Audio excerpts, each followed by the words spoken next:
Donc c'est fait, depuis le 1er janvier, ce dispositif de l'auto-entrepreneur est mis en route. Est-ce qu'il suscite déjà des vocations ?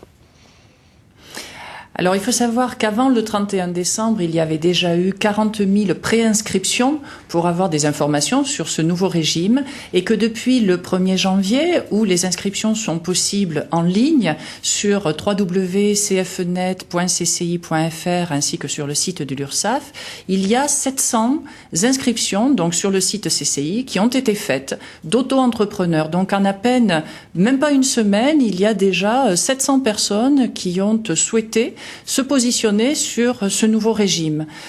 Pourquoi, à mon sens? Vraiment parce qu'il permet de tester une activité, que les formalités sont simplifiées. Une simple inscription, soit sur un imprimé déposé auprès d'un CFE, soit sur ce site, permettent de démarrer très simplement.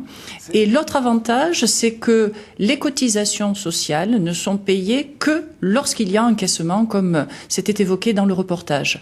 Et c'est un véritable atout pour un porteur de projet, pour une entreprise qui veut se créer par la suite, ou pour un salarié, pour un retraité, pour un étudiant, parce que il ne va pas y avoir d'avance de trésorerie.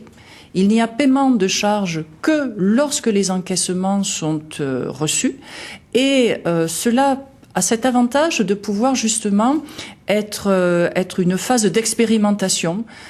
J'avais récemment l'exemple, par exemple, d'un étudiant qui voulait tester si le projet sur lequel il avait travaillé pendant sa thèse pouvait être mis en œuvre. Il hésitait entre intégrer une entreprise et puis se lancer lui-même dans la phase de création. Pouvoir le tester par cette période de régime auto-entrepreneur peut être pour lui la manière de valider si oui ou non il y a intérêt à se lancer ensuite.